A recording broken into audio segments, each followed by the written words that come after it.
I'm going to call the meeting to order. Thank you. Thank you, Mayor. This is the MPOJC Urbanized Area Policy Board. Today's Wednesday, July 9th, 2025. And we're at the nice facilities of Johnson County Health and Human Services Building. Thank you, Johnson County, for your nice facilities.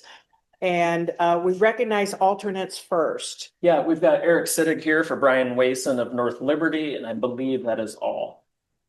Okay, very good. So now the consider approval of meeting minutes. The minutes were sent in the packet. Are there is there a motion? I'll make that. Motion, okay, second. Motion and second. Second, thank you. Any discussion? All in favor, say aye. Aye. Anyone opposed? Motion carries unanimously. Okay, Kent, you're going to set a board meeting date. Yeah, thanks for everyone for coming. We've tentatively got the next board meeting set for September 17th, although I will say it is very likely we won't need it. Just kind of depends on where we're at with some of our work products. So just wanted to put that out there, September 17th as a tentative meeting date. And as per usual, you would get a save the date from me about 4 weeks in advance and a meeting packet about a week in advance. So if you receive none of those things, we won't be meeting on the 17th. I'll make sure everybody's aware of that. I also did have one housekeeping thing. Some of you have traditional microphones in front of you, and some of you have these little guys. So green is on and red is off. So when you want to speak, if you want to just put it to green, that'd be great. And they pick up maybe 1 or 2 people. So just to keep that in mind as well. Very cool. Thank you. Thank you. Public discussion of any item not on the agenda. Does anyone have any item they want to speak about? Not on the agenda. Okay, we'll go over to transportation planning. And this is a public hearing in consideration of resolutions of an adoption and certification for the FY 26-29 MPOJC Transportation Improvement Program. And I believe that's Hannah. Yes, it is. Thank you very much.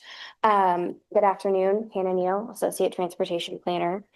As Louise said, this is the final FY 26-29 Transportation Improvement Program, or TIP, submitted to you for your board approval today.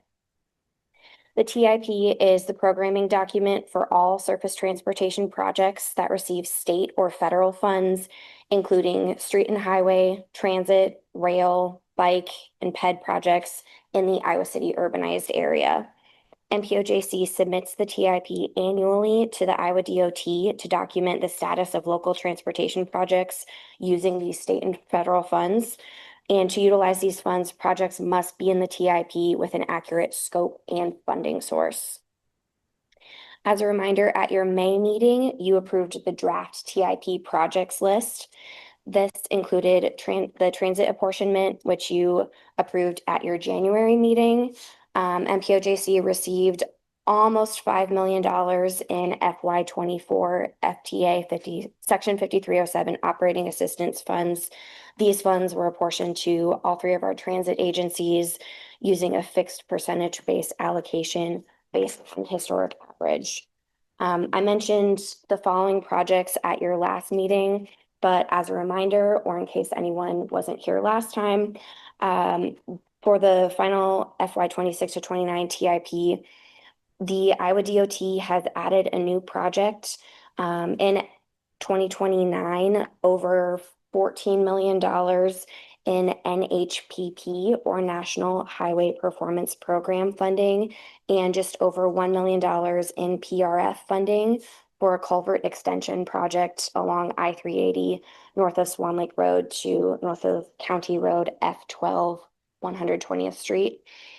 Further, as you may recall, we award Surface Transportation Block Grant, or STBG, Transportation Alternatives Programs, or TAP, and also Carbon Reduction Program, or CRP funds every 2 years.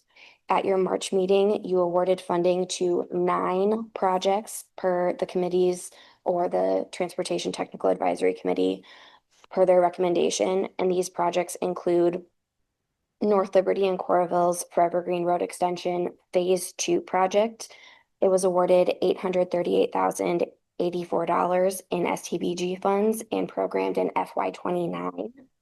Iowa City and University of Iowa's Burlington Street Bridge Building Better Connections project, which was awarded $9,574,243 in STBG funds and $425,757 in TAP funding.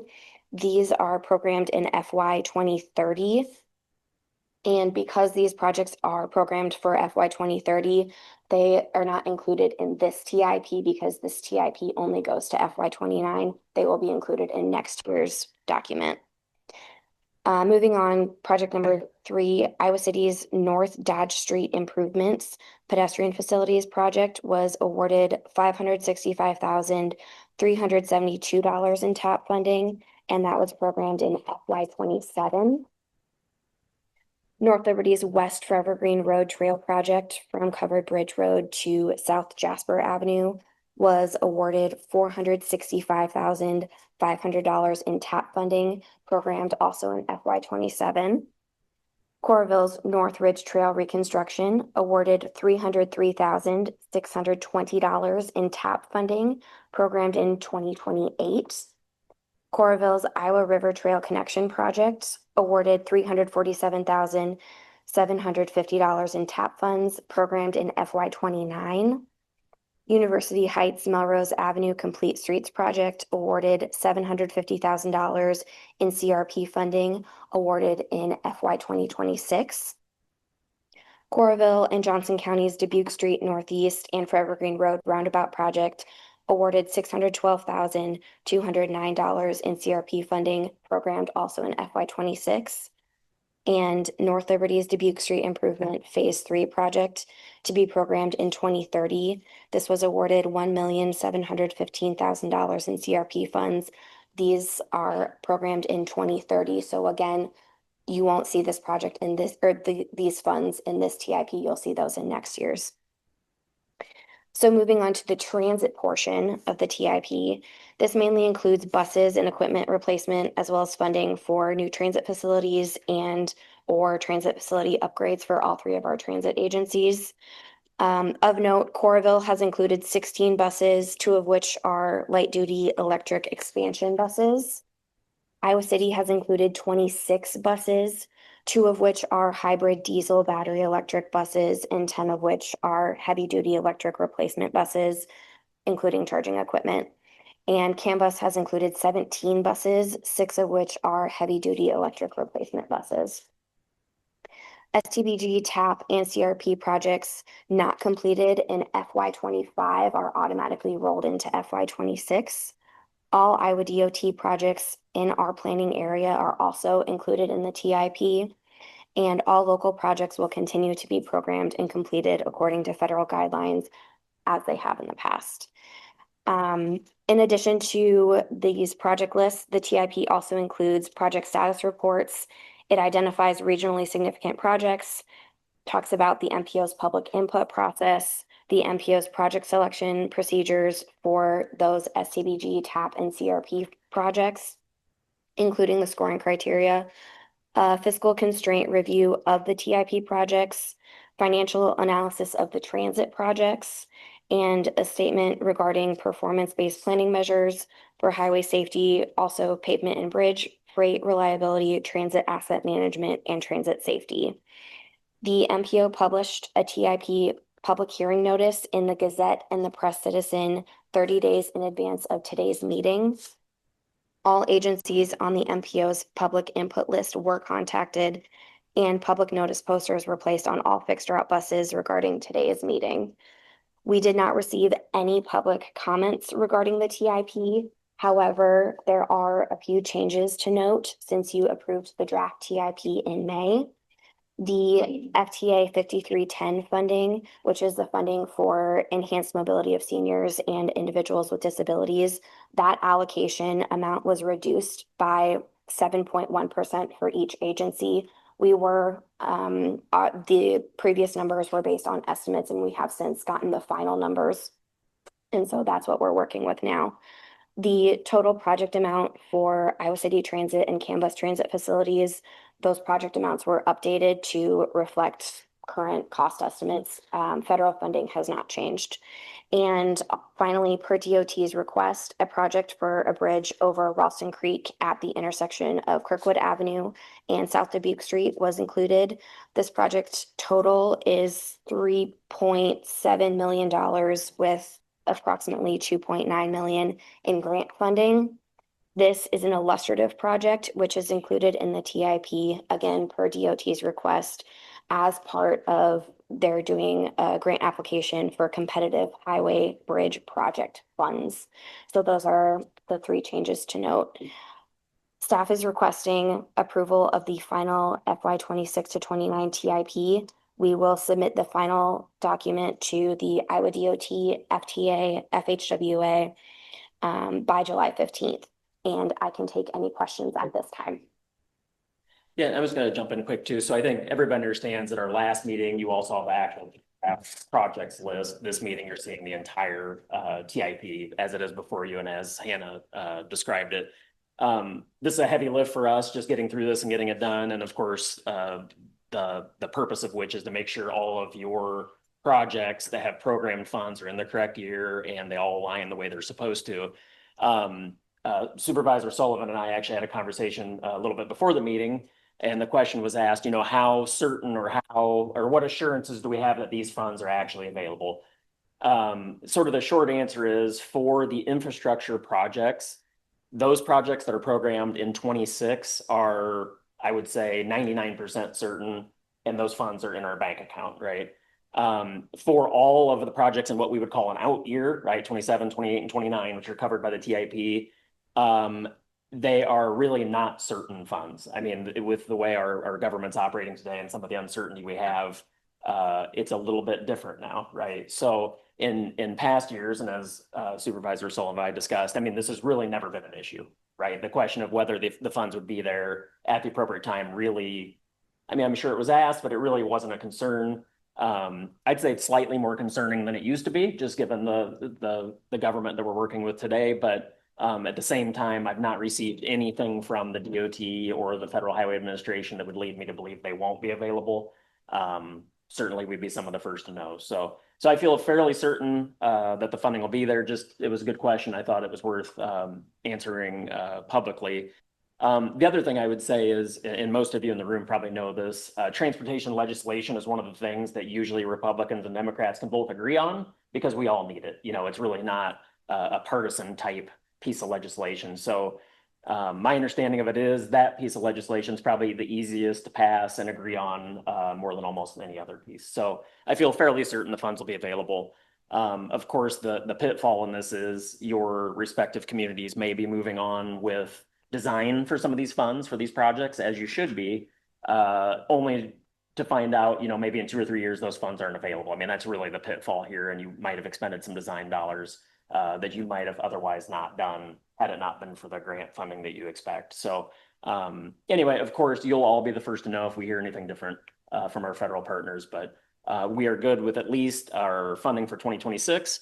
And then on the infrastructure side, and then the transit side, what's interesting is that we are using funding that is basically 1 year old. And that decision to do that was made long before my time here. So 20 plus years ago, wisely, this board made a decision to use funding that's basically 1 year old. So on the transit side of things, even if things were to freeze tomorrow, unless they actually pull funding that's already in our bank account, so to speak, we basically have a year buffer for transit funds, which is important.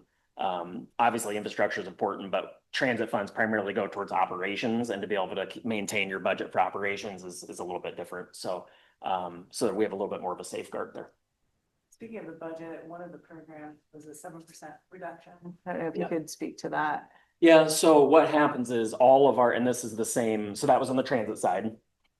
And it's the same for our infrastructure side, is we're working off targets. So every year the DOT will give us targets that we're supposed to use to basically go into our programming practices, right?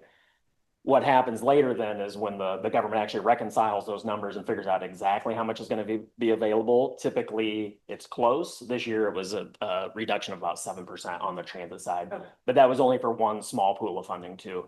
The largest pool of funding, which is the 5307 funds, that's something like $4 or $5 million. that one was fine. And usually, more often than not, the targets actually are a little bit low. And they do that on purpose, so not to have this happen, but in the one funding pool, it did drop a little bit this year. So, yep, good question. Line of Rod's question, as I look through page 25 here, we have the spreadsheet filled with all this, really help with a couple of these sort of categories, earmark versus grant application, why that matters for us, and maybe for those. Is it really just the rolling clock where we find more security, or is it some of these programs are more secure? Here, I'm at that program, I don't even know if it's the right term. Sure. Earmark, grant, Yep. grant application. Yep. No, that's a good question. I don't know that I have a great answer. I would say they're all sort of in the same level of certainty or uncertainty, however you want to look at it. So, on the transit side, the programs that we use, the funding pools that we use have been around for decades. So they're all well established and been used for a number of years. On the infrastructure side, that same statement would be true for two of the funding sources, the Surface Transportation Block Grant and our Transportation Alternative Program funds. They've been around for decades. We do have the new carbon reduction program funds that we've talked about sort of as we've developed our projects and our TIP over the last 6 months or so. That is a new program. And if I was to guess, I'd say that might be the first one to get pulled just because of the title itself, right? It's carbon reduction. So, some of those climate action is not something that the current administration is fond of for whatever purpose. So what we're hearing in some of our documents even is to stray away from using Justice 40 initiatives and environmental trying to think of the phrases, environmental justice and those kinds of things. We've even been asked to take some of those phrases out of our documents. So if I had to guess, I'd say that would be the one that would get pulled first. The good news is that's one of the smaller ones. So that's my best guess. It's a good question. Any other questions? Thank you, Hannah, and thank you, Kent. I want to call the public hearing to order. And this is on the report just given, the 26-29 MPOJC Transportation Improvement Program. Would anyone like to speak about this? Okay, well, I'll close the public hearing and we'll go to consider a resolution for the FY 26-29 Transportation Improvement Program for the Iowa City Urbanized area and authorizing the MPO chairperson to sign. Okay, and is there a second? Second. Okay, discussion. Okay, all in favor, say aye. Aye. Anyone opposed? Motion carries unanimously.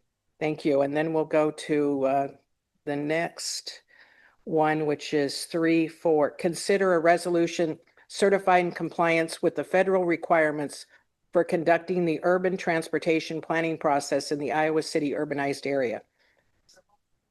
Motion and second? Second, thank you. Discussion. All in favor, say aye. Anyone opposed? Motion carries unanimously.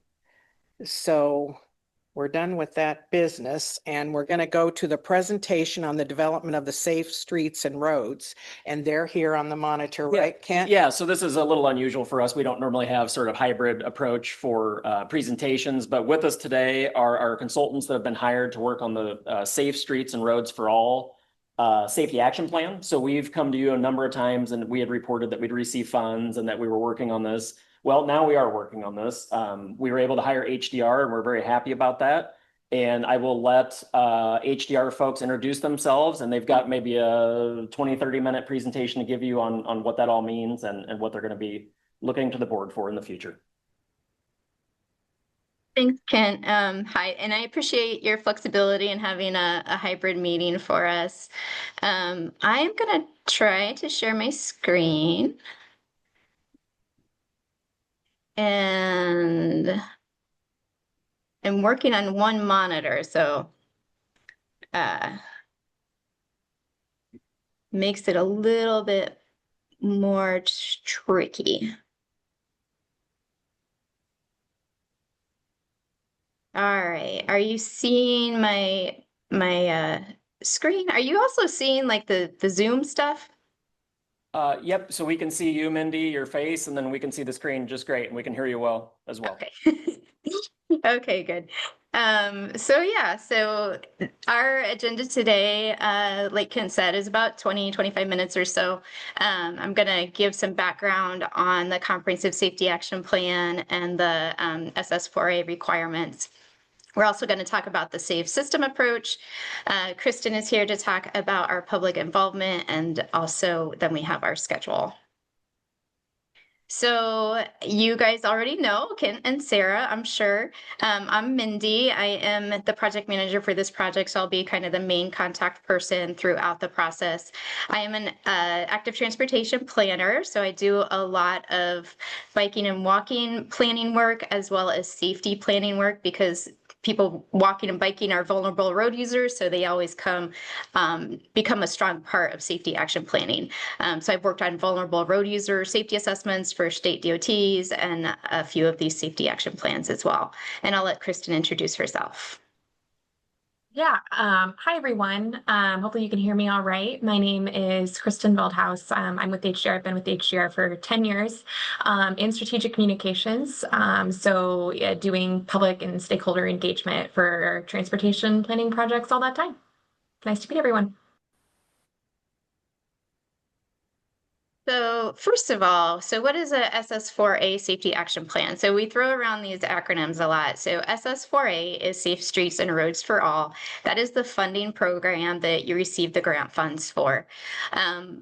That funding, that pot of funds can be used for planning purposes, or it can be used for infrastructure projects. The planning product that you can make with those funds is a comprehensive safety action plan. So that's a mouthful. So we kind of shortened it to just safety action plan. So this project, we're kind of combining these two and calling it an SS4A safety action plan. The elements that you see on the screen are all required elements of this plan. And I kind of grouped them together to talk about them a little bit more easily. The blue, the leadership commitment and goal setting and planning structure, is really the framework for the plan. This is where you come in as the policy board. You are the leaders of the region. So we'll be asking you to set a resolution to make a public commitment to achieving 0 deaths and serious injuries from traffic crashes by a certain date in the future. So throughout the process, we'll be talking about what should that goal be, what should that goal year be. The planning structure is the other part of this framework, which is the committees that we're working with to create this plan. So we have developed a safety committee specifically to help with the development of this plan. Along with that, of course, your policy board and the transportation technical committee and the bicycle or the trails and bicycle committee are also part of that. So in the pink, we have sort of the data and analysis part of the plan. So this is our safety analysis, our public engagement that Kristen is leading, and our equity sort of issues as well. So this is all grouped together as part of our data and analysis. We will be identifying a high injury network, which is basically based on the location of traffic crashes, and also a high risk network, which is really more of the predictive side of the analysis, where a crash is likely to occur. And we'll be looking at how that impacts some of the historically disadvantaged communities. In the green, then we have policy and process changes and strategy and project selections. And this is where we come into the recommendations that come out of this analysis. So some of those things are going to be more policy oriented, and some of those would be more infrastructure oriented. And then finally, the transparency, that is about how we're implementing the plan over time. How are we measuring progress? How are we communicating that to the public so that they understand what's happening over time? So the project area is the urbanized areas within the MPO. So as you can see, all the cities, all of you represented here. The county, the rest of the county, the unincorporated areas are being represented in a separate plan. So why does this matter? We did pull the initial data, crash data for the region. So this is the crash data for the urbanized areas for the last 5 years. We excluded the interstates and US 218, and this is what we're left with. So 11 fatalities, 103 serious injuries. 318 of those were related to impairment of some kind, 64 pedestrians, 85 bicyclists, and 1,946 young drivers. And that one always shocks me because I have a young driver in my household, and that one really worries me. He's pretty safe, but he has been in one crash. No injuries, thankfully. Fatal and serious injuries, this is probably about what you would expect based on the size of the cities. Of course, most of the crashes are occurring in Iowa City and Coralville, North Liberty, and then Tiffin and University Heights with less. So the planning structure I mentioned, the MPOJC, is that coordinating agency. We have developed that safety committee, so we'll be getting started with a meeting with them next month. The Urbanized Area Policy Board will be coming back to you a couple more times through the process and asking you to adopt a resolution to set that target year for 0 deaths and serious injuries. The Transportation Technical Advisory Committee will be meeting with, and the Regional Trails and Bicycle Committee to get their local expertise and insight into the concerns, as well as sort of the processes and things that you have in place in the region. So what do we ask you to do? Be the safety champion. You have a platform to encourage safer driver behaviors. Do that resolution of 0 deaths and serious injuries by whatever that date is that we decide. The plan should be done by the end of next year, so we'll be asking you to adopt the plan. And then, just like you were doing earlier, approving funding for projects to help implement and improve safety in the region. And this may include applying for the implementation side of the SS4A funding program to get some infrastructure projects. And here's a little chart to kind of think about that target year setting. The little dots on there are the observed fatalities and serious injuries. And then that kind of orange line is the trend line based on those dots. I will point out that 2024 had actually fewer fatalities, but more serious injuries. And that's causing your line to look like it's going up really fast. So if that, obviously if you had a lower number in 2025, then that would flatten out a little bit. So that 2024 really jumped up quite a bit and is making that line go. So as you think about a future year to target 0 deaths and serious injuries, basically that's going to be related to how much effort, how much resources do you have to put into infrastructure changes, as well as those policy and process changes to make those go down. How fast can we make those go down over time? Before I move on to the safe system approach, do you have any questions about what I've presented so far?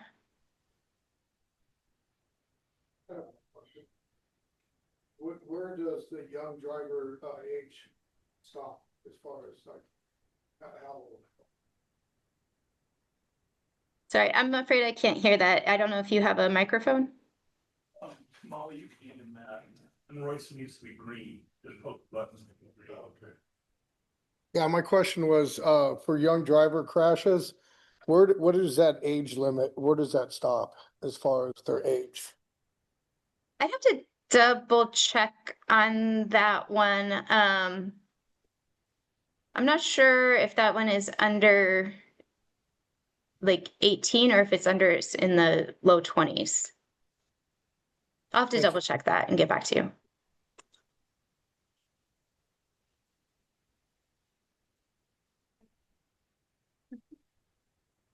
Yeah, sure. Oh, yeah. There you go. Just push that green button. I think it's great you're doing a high injury network analysis, and I was just wondering if you are gonna stratify that by the different road user types like pedestrians and cyclists, and since we see that those are big portions. Yep. That's what we did. We did the Des Moines area MPO's safety action plan as well. We were part of a team on that one. And yeah, we had separate networks for pedestrian and cyclists.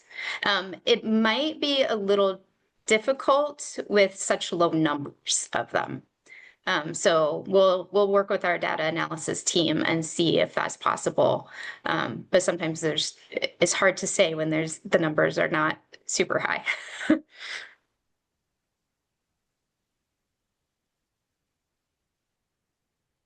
But good question. Anything else?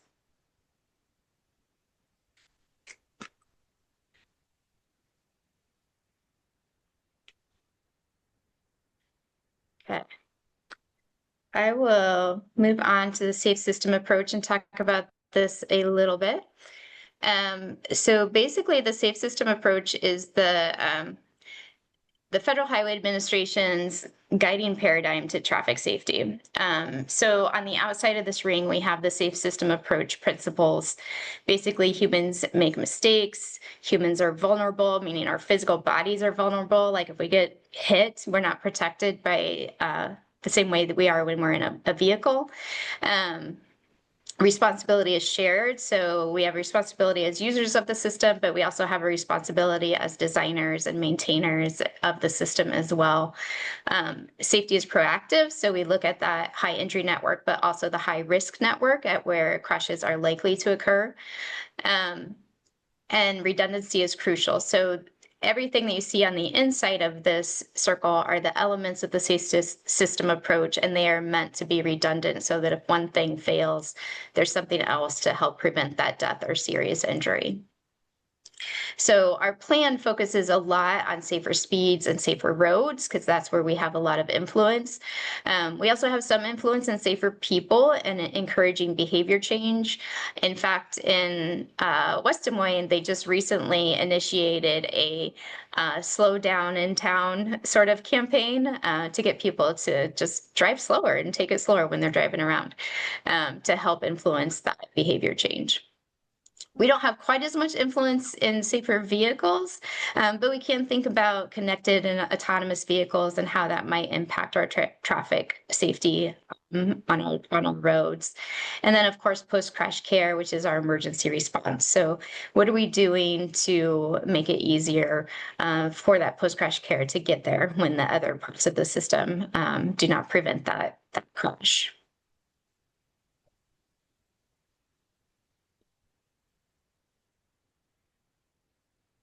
So what does this look like in the plan? We will have a list of major projects that you could work into your capital improvement plans.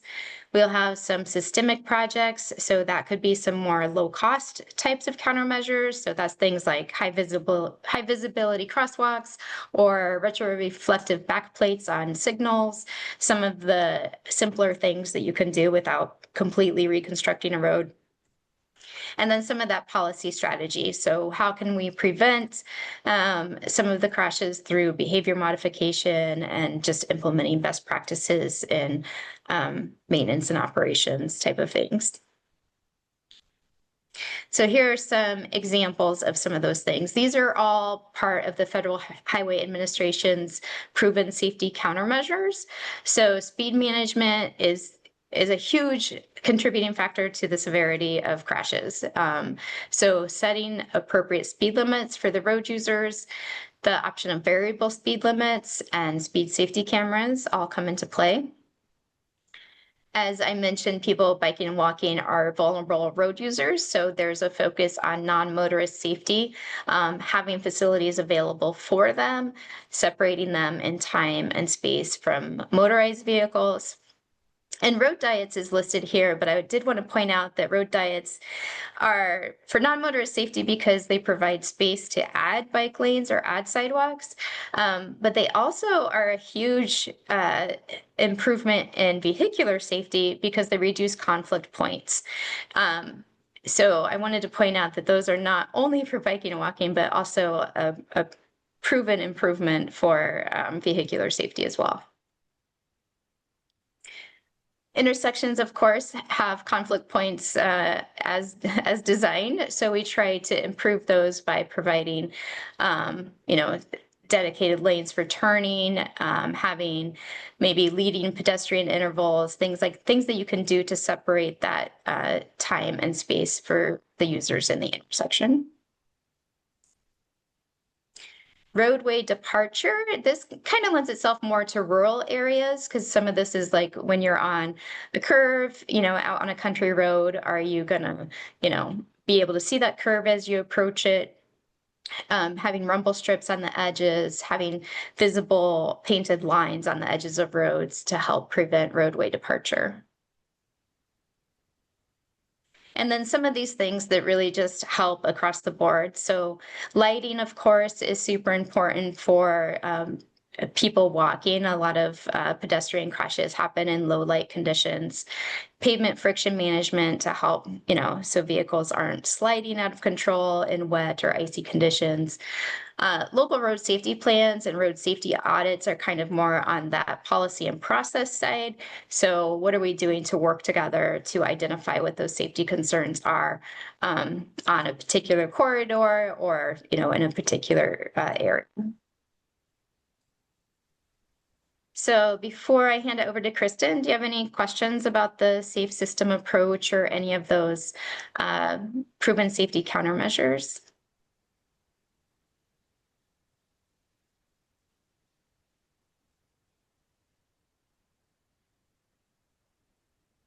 Okay, I don't think I I'll can. take it away. So, Right. all right. So, as Mindy indicated earlier, community involvement is an important component of a safety action plan. So we have a pretty comprehensive approach that we're going to implement. So we have stakeholder meetings. Again, Mindy mentioned those with the safety committee and others, but we also have some open-ended kind of small group or more ad hoc type stakeholder meetings. We usually find through different conversations with stakeholders like yourselves, or some data that we need to have more specific conversations with communities or organizations. So we left a little bit of room for some flexibility with those meetings. We'll be meeting the community where they are during key phases of input. So we'll have several community engagement booths at existing events. We don't want to make people come to us, we'll go to them.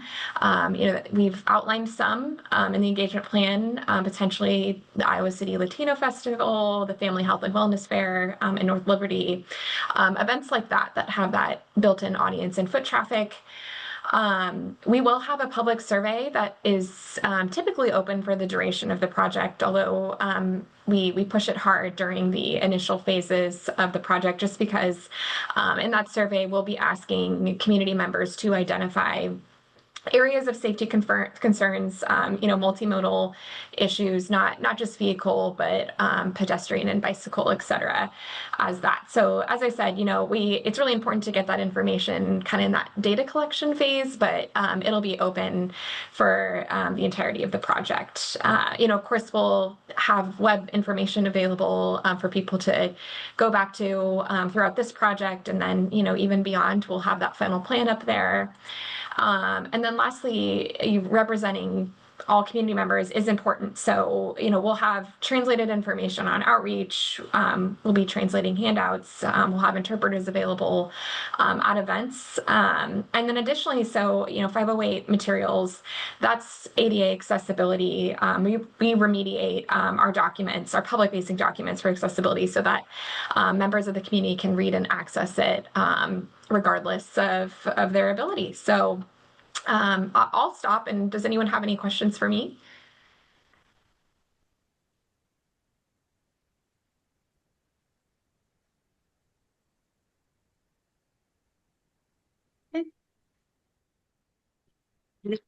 Hear any right now, so thank you, Kristen.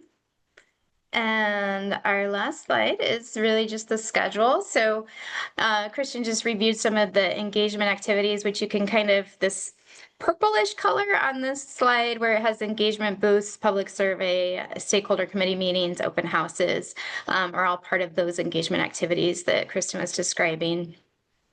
The policy board, we have you meeting again in next January and next November. And I'm sure Kent can give some updates in the interim as you have additional meetings. Safety committee meetings, we're going to meet about 6 times. They're kind of spread throughout the schedule. And then we also have the 3 meetings, which with the Transportation Technical Committee and the Trails and Bicycle Committee. So basically, we start with the analysis part in the first, third of the process, and then we come up with those strategies and try to get feedback on those recommendations as we work through to finalize those. The draft plan, the first draft would be July. That is required per your grant to have a draft submitted then. And then we would target November or the end of next year to have the final plan completed. And that is all I have. I don't know if maybe I didn't time that to see if we were faster than 20 or 25 minutes. Do you have any other questions? Any questions for Mindy or Kristen? I think we're good. Thank you so much for your help. I appreciate it. Thank you. Thank you. For having us. Thank you. Bye-bye. So now we'll go to update on trip connected transportation service from the Johnson County Mobility Coordinator. And Kelly is here today. Hi, Kelly. And you reported earlier in the year and you were going to give an update today, right? I was here in January. January, okay. Yeah. I see this laptop. Sorry. Oh. And how about you want to present? You're Want to present? everybody's face Yeah. and yeah. I'm gonna go through some data and I'm hoping you can see it on there, but if not, I think that should be in the. So. Sorry, right? Louise. I love that you have a IT person. I'm loving it. I'm jealous. Yeah, so Kelly came, like Louise was saying, must have been our January You said meeting, maybe? January. Did you say January? And so anyway, you had all asked her to come back, the Trip Connect project had just started. And you had all asked Kelly to come back and give us some more data on how it was going in July. So here she is. Yeah, so in addition to the presentation, I'm gonna pass out just a couple extra notes on the project. I just thought this would be helpful to feedback to your groups and kind of start the discussion on where we're at. We're 6 months in. Not really counting December since it was such a partial month, but I thought this would be a good conversation starter to Thank kind of you. talk about the funding that we talked, how we put this together back in January, some of the details of where the trip's been going, and what we'll see. So that was not in the official pitch, but I can send that out by email if you guys want to have that. No. Thank you. Yeah, thanks.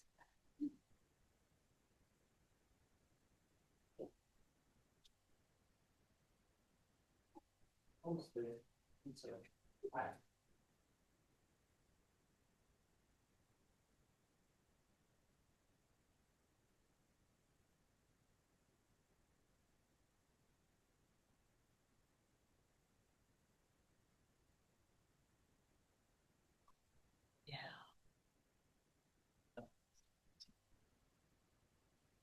It's good. MTS rises the goal. What's up? This is amazing. I remember this. Yeah. Yeah. Push it. But I don't know what it is. I mean, I don't know what it is. But It's good. Yeah, all right. she's supposed to be pushing it to their Okay, people. so Nice. getting started here. Again, this is a 6-month update. We're going to talk a little bit about what the project entails. So Trip Connect was designed to connect people to employment, education, and childcare during times that the other public transit services are not in operation. This is done as a micro transit service, so it's typically smaller vehicles. It's a curb to curb ride. You book on the app, so it's a lot different than Any type of style of transportation here, even seats would be the most comparable, but that's, you know, limited use for people with disabilities or in the rural area. So to set up this pilot, the county contracts with NTS Horizons, who's the operator. They have the contract with the software company, who's VIA. They are a very well-known software agency in terms of public transit. They have a lot of different features that we can do. We're learning a lot about more features that we could bring on if we ever wanted to adjust the way things look now. But for starting, it's $2 per ride. This is an evening service. So service started 17 minutes ago and will run through midnight. It is Sunday through Monday. You can book 1 hour minimum and 7 days in advance. It's all of the cities here in this room, plus the rural communities north of Interstate 80. So that's Solon, Swisher, Oxford, Shoredo, and kind of all the rural parts in between. I think that's all I needed to share on that one. There's a picture of the vehicle. We're paying for 2 different vehicles to operate during that service window. One of them is accessible. So anytime somebody needs an accessible vehicle, which has not been at all at this point, just to make that note, they can just easily toggle that that's the type of vehicle that they need. So right now that accessible minivan is just being used for ambulatory passengers at this point. I think I did a lunch and learn on the app recently. So if you want to dig that up, it will kind of show like what it's like to book the service. It's very much like booking an Uber. You put in the destination where you want to go and it finds you a driver. It's pretty smooth. You pay on the app. Yes, so we've been very pleased with that. So here's what our ridership data looks like so far. I think, yes, as Kent mentioned, things have just started in December. So we officially launched December 11th. So this is how we've grown since then. We have had 1,754 rides since the pilot started December 11th, and this data collects through the end of June. So FY 2025.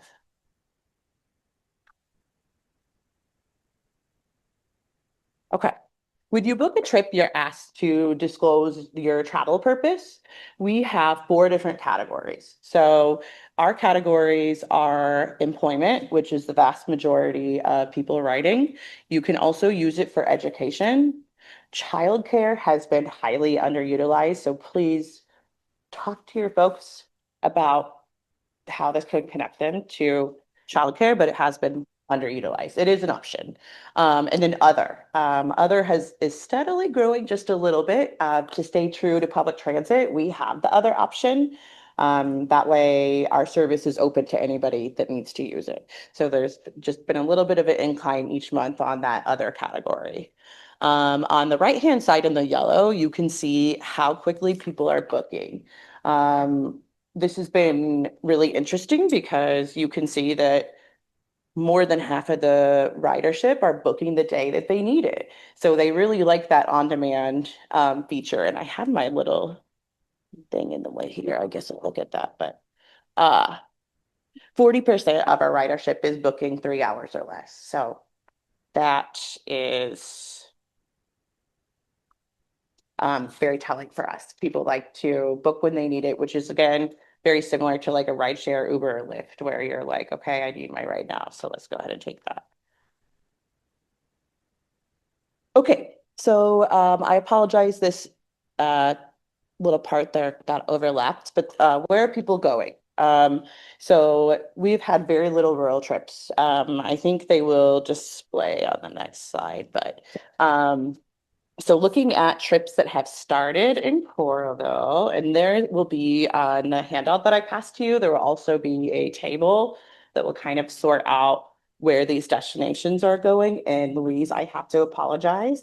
When I was doing this, I learned that University Heights, there is some ridership there. It's under Iowa City. So we need to, I just filed a ticket to go back and sort that out. So I apologize, you are lumped in with the Iowa City information right now. So Thank you. hang tight, we'll get that ticket sorted and yeah. We don't have. It's interesting because when I put in that person's address, it shows up on Iowa City on Google Maps too. And I think that's probably part of the problem. So we'll It definitely is. get that fixed It for you. is. But trips starting in Coralville, a lot of them are going to Coralville. Some of them are going to Iowa City, a good chunk going to North Liberty, and then some of them to Tiffin. The little green sliver there, I think, is the rural. So just a small percentage of people just started going from Coralville to a rural destination. The rural destination is still an Iowa City address. However, it is outside of the city limits. So it's not in Solon, Swisher, Shoeyville. It's still an Iowa City address. So that's been interesting to see. Yes. The address? Not right now, but eventually I could. Yeah, I will say that that trip was somebody working at somewhere by TJ Maxx in Coralville, one of the businesses in that shopping area. And then it was a rural home. So it'd be like that person's personal address. But yeah, I can definitely make note that you would like to know that. Okay, so then Iowa City. We have a lot of Iowa City to Iowa City trips. We have been investigating, I should say this, is there overlap between the fixed routes? Because that's really important, right? You guys spend a lot of time and energy and finances into the fixed routes. We do not want to duplicate that. So what we've learned is when we manually went through every single address, about 10% of our rides were overlapped, where when we put in the starting point and the end point and look at the time, which is huge, right? 10% of the trips maybe could have been done by a fixed route. So that's what we're seeing so far. We're keeping a close eye on that. We've also learned that VIA, the software provider, can reformat the app so that the fixed route information is on the Trip Connect app. So when you're booking a ride, it says there's a couple of ways to do this. You can say, no, you can't take this trip. You have to do fixed route. Or you can say, by the way, there is a fixed route available for you at free fare or whatever that cost may be in the time. So we don't have it set up that way. But it is conversations we look forward to having with the transit managers later this month about the future of this project and where we should go after that. Yes. You say there's not overlap, is that because the trips are later? So the fixed routes are very complex. We have Iowa City Transit, a lot of routes run till 10, but then there's some that are done about 5 or 6. Coralville has a route that runs until midnight, but that's just circling through the tiniest part of Coralville and then downtown. So it's not hitting that TJ Maxx that I was talking about. It's not doing Coralville, Walmart. It's not doing Kirkwood and Coralville. So it just depends on where you're at. The 10% where there is overlap is 10% of our 1,700 rides could have been a fixed route bus. So, yeah. And while you don't want duplication, it's possible some of that 10% may have purposefully not ridden fixed route for some reason too, right? They're not comfortable on it, or they're not familiar that Yeah. they have a mobility issue that they couldn't use fixed route anyway, you know, so it's possible that that 10% Absolutely. isn't Yeah. a bad If thing. I don't have it in the PowerPoint, but if you look at the handout, you'll see that our rides are less than 15 minutes.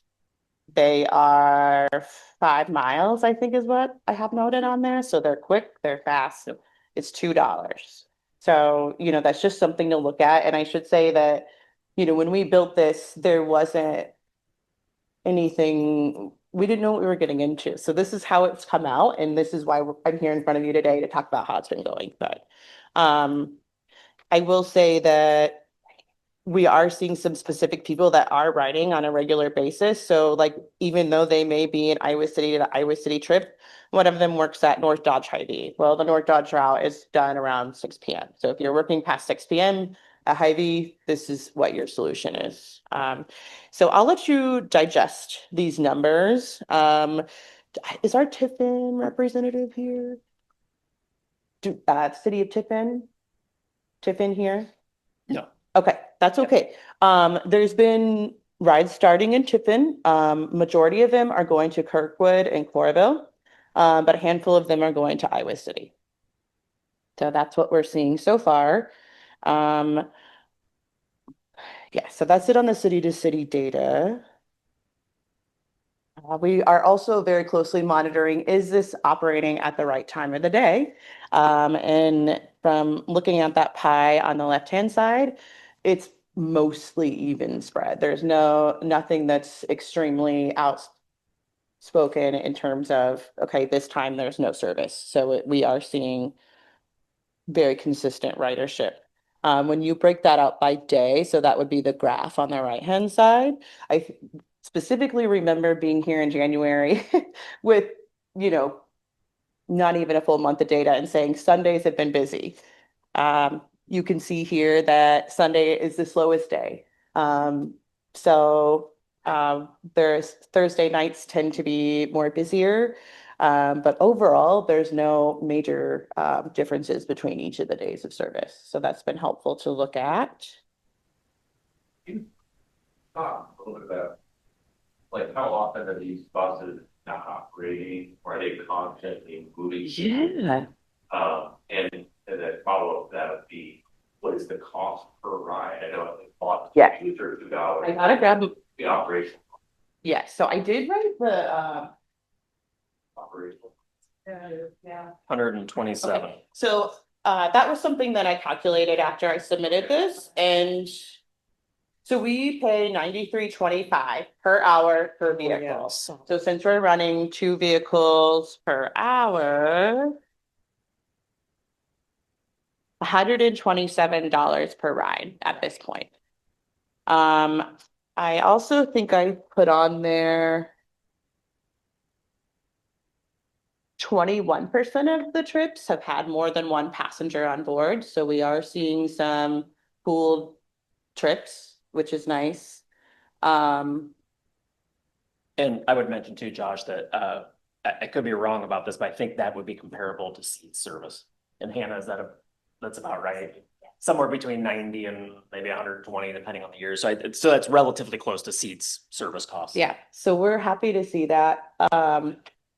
For being so new, and we are heavily marketing this as a employment and education service, right? We're not saying take this to go to dinner or get groceries. While those are relevant trips, we do want this to serve a purpose of getting people to and from employment.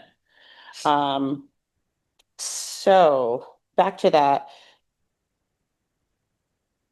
So it's nice. It's definitely nice to see some shared trips. Any other questions before I keep going? Yes. This, don't need to be varying here, but so when I look at this, I wonder, and I will admit to not being a user of Uber or Lyft, but what if you just paid the $15 or $20 or whatever it costs for the Uber or Lyft, and then reimburse the folks versus $127? Yeah, there are definitely some communities in the area that do partner with the rideshare companies and will subsidize a certain portion of the trip. Yeah, that is definitely very common. I think, when we got the bids for this, Uber did submit one, and there was absolutely no accessible vehicles, right? So we would have had, so that just kind of wiped it out of possibility for us. The other concern is they can't guarantee that there's a driver available. So that's also another issue. They're not very forthcoming about, okay, the Iowa City area has 10 drivers ready and sitting and waiting to pick somebody up. So that was a little bit challenging. Yeah. I think it's also. So I was gonna be able to have a trip. So these are like good opportunities to think of, what are some options, but yeah. Because how much is, we subsidize all kinds of transit. So this is 127 a trip, but I'd be curious, what is bus? What is, comparatively? Yeah, we have all those. Yeah, so it'd be good at the end of this to kind of see how does it really shake out, given the number of trips on average? I'm hopeful it'll decrease Absolutely. if we have So, more, right? towards the end of this month, we definitely plan on having a conversation with the transit managers. I know that there's some fixed routes that are underperforming. There's some that do really great. There's some that are underperforming. So is there a way to get creative about reducing the underperforming fixed routes and potentially pooling resources into a smaller vehicle? Yeah, there's just a lot. You have the trip data to be able to denote like where along which route that would be, right? Because that's how you're identifying that. So that's super helpful. Yeah, Yeah. or perhaps, fixed routes during the day, trip connects in the night. There's just a lot of different ways that we can do that. So the reason I gave you this handout is to kind of start those conversations with your staff about how they can become involved in making this a group effort. They are obviously aware of the project. It happened since we went through the design phase, but we also, I think, before we applied for the funding, we talked about what would it look like for some of the transit agencies to operate. And none of them were in the position to operate internally this type of style, but this is very closely related to seats. So we're also having the internal conversations about, okay, is seats in a better position now to operate something like this? So yes, that's the beauty of a pilot. So Yeah. I appreciate you using this information to have those critical conversations. So in the TIP that you all just approved on page 50, we actually have cost trends, and for fixed route transit. So for Coralville, for instance, it's maybe $5 for fixed route per ride. Iowa City's kind of goofed up because the fare free now, so we had a mixed year.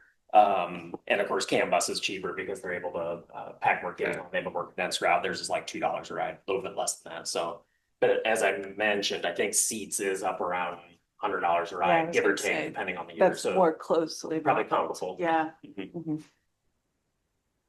Interesting. Tell me I'm wrong if I am. I live in Coralville on Holiday Road. I use the 34 Research Park bus a lot. I don't use, I don't think I'm eligible or this is not my system. But I wanted to address the consideration that you spoke of with Uber, that they're not forthcoming about what the availability of their resource asset might be, because it's Wizard of Oz behind the curtain kind of thing. It can be difficult. I think another issue is they have fluctuating pricing, right? So if there's a lot of people, a lot of demand for rides, they can flip a switch and say, okay, rides are now more expensive, and that gets hard for unpredictable budgets. And then there was something else. I know that there's just kind of talking to other agencies that do this. Because actually Medicaid is contracting with Lyft now. So if you're a Medicaid patient, you can access medical care through Lyft, to kind of outsource some of that.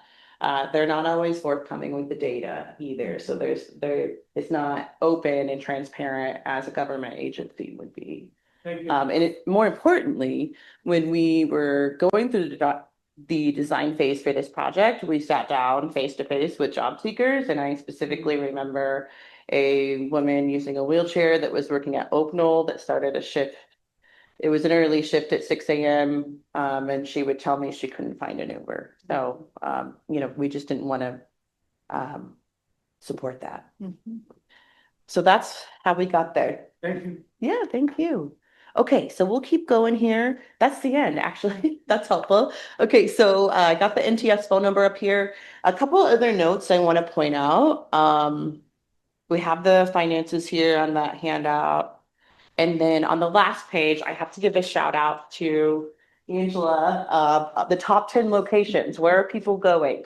I think one of the pain points with the technology is when the addresses come in, they're not uniform. So there could be 5 ways of saying somebody went to Walmart based on commas, periods. Is street spelled out? Is it not? So Angela has thankfully sorted that data, and we can kind of see where people are riding.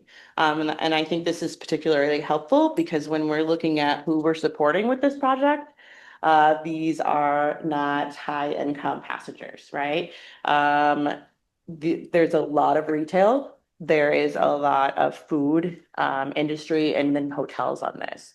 So I've been digging around on like labor stats and people that are having jobs in hotel accommodations, food service do not have a high paying wage. So we are definitely supporting people that make our community vibrant, but unfortunately don't have a great wage.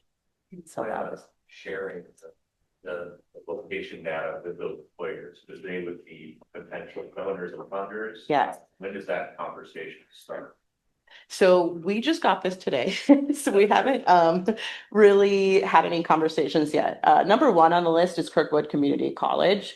They provided a little bit of a match for one of our grants initially. We've not started having the conversations with employers yet. This is the first time we've seen everything put together. I think my answer to that is I could use some help.